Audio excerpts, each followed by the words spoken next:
राहुरी शहरातून जाणाऱ्या नगर मनमाड महामार्गावरील रस्त्याच्या कामामुळे गेल्या काही दिवसांपासून सातत्याने वाहतूक कोंडी होत असून प्रवासी, वाहन चालक व स्थानिक नागरिक मोठ्या त्रासाला सामोरे जात होते। या गंभीर परिस्थितीची दखल घेत माजी खासदार डॉ. सुजय विखे पाटील यांनी प्रशासन व संबंधित ठेकेदाराला तातडीच्या उपाययोजना करण्याच्या स्पष्ट सूचना दिल्या।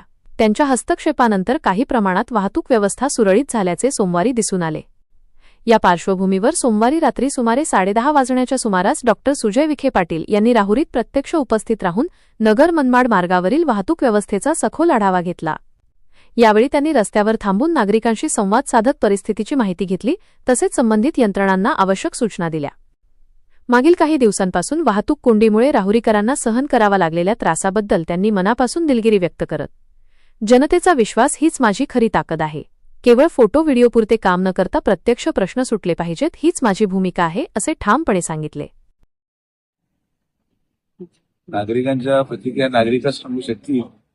मला एक गोष्टी खात्री 100% आहे की हे फार अगोदरही झालं असतं कदाचित, पण आमचे सर्व जे कार्यकर्ते आहेत हे बिचारे सकाळपासून माझ्या शब्दा खातीर स्वतः रस्त्यावर उभे आहेत आणि जिथे ट्रॅफिक जॅम कधी जाणवायला लागले का लगेच रस्ता मोकळा करणार। तर शेवटी कुठलाही प्रकल्प होत असताना, कुठलीही चांगली गोष्ट होत असताना त्याला जनसमर्थन लागतं। आम्ही सगळ्यांना विश्वासात घेऊन चालणारे लोक आहोत आणि आमच्या मुलांनी जे हे केलं त्यांचं काम नाही, उभे राहिले कार्यकर्ते म्हणजे आपण माझे भाग्य समजतो, कारण की आमचे कार्यकर्ते रस्त्यावर उतरून आंदोलन करत नाही।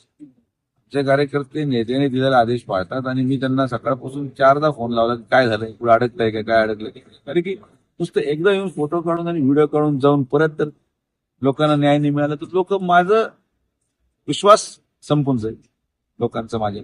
तुम्ही माझा विश्वास कधी संपू देत नाही। आज अक्षरशः एक तासभर सोडला तर अजिबात पुढेही ट्रॅफिक जॅम नाही आणि सहसा उद्यापासून पुढं थोडा त्रास जरी झाला तरी आमचा प्रयत्न राहील की पुढेही ट्रॅफिक जॅम होणार नाही आणि जर पुढे ट्रॅफिक जॅम आढळलं तर माझी लोक, माझे सर्व कार्यकर्ते रस्त्यावर उतरून ट्रॅफिकचं नियोजन करतील अशी मी सूचना दिलेली आहे। तर राहुरीकरांना जो त्रास झाला त्याबद्दल मी दिलगिरी व्यक्त करतो, पण आता असं होऊ देणार नाही एवढीच मी खात्री देऊ शकतो।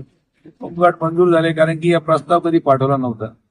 माननीय पालकमंत्री महोदयांनी डीजी होमगार्डशी आज फोनवर चर्चा केली। आम्ही सकाळी अर्जंटली राहुरी पोलीस स्टेशनहून प्रस्ताव पाठवला, एसपी ऑफिस मुंबईला गेला आणि जेव्हा जिद्द असते तर जिद्दी सगळं होऊ शकतं। फक्त जिद्द पाहिजे आणि नीतिमत्ता पाहिजे, नीतिमत्ता असल्यावरच कामं होतात। होमगार्ड माझ्या मते लवकर आले पाहिजेत। राहुरीचेच मुलं आहेत ज्यांनी होमगार्डची ट्रेनिंग केलेली आहे, त्यांना फक्त रुजू व्हायचं कामावर, असं काही कुठून अमेरिकेला आणि कुठून जपानहून लोक येत नाहीत। राहुरीचेच आपले मुलं आहेत, त्यांना रोजगार मिळेल आणि शासनाला सांगितलं साधारण ते म्हणत होते कुठेतरी 15-20 हजार रुपये खर्च त्यांचा रोज पडतो। म्हटलं काय महिन्याभराचा विषय आहे, 7-7.5 लाख रुपये जनतेने एवढं दिलंय मला तर 7 लाख रुपये काय फार मोठी गोष्ट डिग्री देऊन टाका। 7 लाख रुपये मी लहान होतो ना काय, पण जनतेचे त्रास कमी झाले। 7 लाख रुपये तर 7 लाख रुपयाला काही मूल्य नाही। यावेळी देवळाली प्रवरा येथील नगरसेवक ऋषभ लोढा, अक्षय तनपुरे, मनोज गव्हाणे, महेश गायकवाड यांच्यासह अनेक कार्यकर्ते उपस्थित होते। वृत्तसंकलन विभाग, व्हिजन प्लस न्यूज, राहुरी।